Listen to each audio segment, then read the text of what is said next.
So I've got number one chain on now. This one's pretty fiddly. The chain comes with, see, I don't know if you can tell, but that's a different colour to these ones. So that lines up with that mark. Then you have the same thing over here. And I'll see if I can clean the oily fingers. The same thing over here. That mark there lines up with that.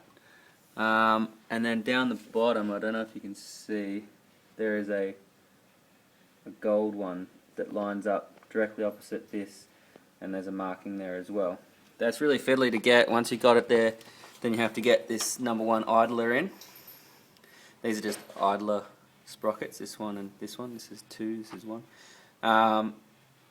This is really fiddly. It's got a big washer in behind it, and which fits perfectly inside this bolt. It's like a large diameter bolt. So I got it so that the bolt was threaded in a bit. Then I sort of eased this out a little bit, so this was out a little bit, and I could get my fingers in behind and slip the washer onto this bolt, and then do it up, because otherwise it gets clamped in behind there, and you want to make sure you do it up properly. Otherwise, if you clamp the washer in there, you won't do this up properly. That's 45 Newton meters, 80 Newton meters. I needed an extra pair of hands. When you're doing up this one, you have to hold this by hand. Don't be cable tying it, because if it breaks, you'll make a mess. This is 80 Newton meters, so you just hold your torque wrench on there. Hold this one steady. Then this had a little bit of pressure on it from the lifters, so I just pushed it around and put a cable tie on it, just so that my match marks, which are there, or timing marks, match up with the match marks, which are just behind, which also line up with the keyway here. Yeah, so now, yeah, that's all. That should be theoretically set. These are just to help you set it up from start. They don't actually line up when you check your timing, when you rotate your engine around twice. Now the tensioners, I put my new tensioner in. It's 27 Newton meters, 11 Newton meters on these ones. Now I've just taken the little retainer out, and according to my instructions, you should be able to push this out gently until it clicks, which it does, and then you don't force it to the next click. You only go to the first click, because otherwise then there'll be too much tension, which that seems pretty good. Next I've got to put the guides on. There's a guide goes here, guide goes here, and yeah, then onto I think it's number 3 chain or 2 chain or whatever they call it. So yeah, cool. Okay, timing gear is all on. Timing appears to be correct. Rotate the engine twice. All the timing marks line up to where they started, and where they're supposed to line up to. So that one there lines up with the thing behind it. There's a little arrow on that side, little arrow on that one. This side, the marks line up going this way and this way, which line up with the match marks behind. This way and that way, which match up with the marks behind. This was actually a bit of a prick to get in, so I had to try and get in a funny angle. Anyway, it's in there now. Pin's removed. The adjuster is removed here and it's pushed out its click. All my guides are on. I actually ended up reusing this guide. The wear is almost hardly can tell on anyway, but the new one didn't seem to fit too well. It sat a little bit too far that way, and I didn't like how close it was getting to this chain. I figured if it's not going to be running in the center, well, that could be either a point of failure or cause shitloads of noise. So yeah, anyway, the bracket's probably made in China, which is probably why it's out of tolerance. Here's another tip, whether it's a tip or not. Changing the water pump. Haha. I don't know if you can see the mess on the floor. There was a absolute shitload of water in here, as you can see. And when I pulled it out, it drained into my new, fresh, brand spanking new oil and sump.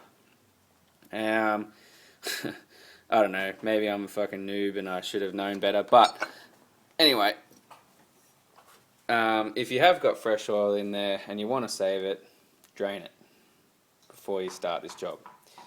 I wasn't going to because I figured I didn't have to because it would be sitting in the sump, but now the sump's full of watery, coolanty oil, which is friggin' useless. So I'll have to go and buy a new oil filter again.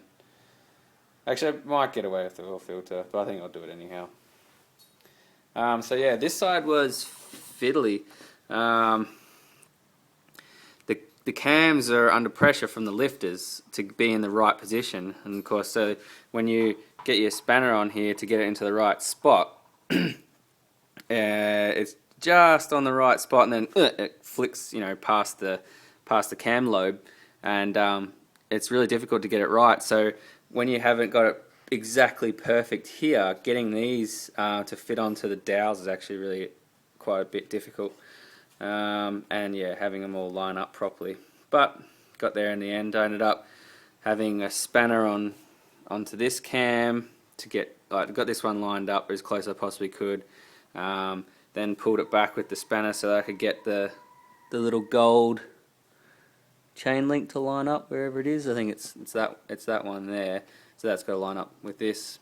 And there's a couple of those charcoal coloured black ones that lined up with these. That lined up on these marks here. Yeah, so I got the spanner and I rotated the cam a bit, and then on the other side, once I got this side set, this side was like 1/2 mil not lining up. So yeah, I just had to gently pull on it until it clicked on, and then I pushed it on, and I put the bolt into this one first when I got it on, because otherwise I didn't want it flying off on me, especially when it had the tension on it, because it actually kicks back kind of hard. And yeah, so once I got this one in, I pushed on, make sure they were all nice and in line and everything, and did these up. These are 80 Newton meters, 45 Newton meters for the tensioner bolt, and that one's only 12, I think. Yeah, so that's it. I've got to spray some WD-40 in here so I don't have filthy fucking coolant and water in there wrecking everything. And then I'll flush it all out. I might do it with the front off. I'm still waiting on my water pump. I haven't received a new one yet. This got sent over express and from the same company as the water pump, but I think the water pump's going in standard mail, so I don't know. Another thing is, like, I know you should change water pumps when you're doing this job because it's just a good idea, but there's honestly nothing to this. There is a shaft that's connected on one side, a shaft that goes straight through and is connected to this, and there's nothing else to it. It's got a bearing in there. Probably that would be the only thing that failed, is if the bearing failed. And that's if it is a bearing. If it's just a bush, well then, I don't know. Anyway, I've always been taught that if you're doing this sort of a job, rather than do it all twice and have just to fix a water pump that fails later on, just do the water pump. So yeah, anyhow, that's about it. Timing's right. I'm just going to put everything back together, which is a reverse of taking it off, and I'll do another video when I fire it up. See ya.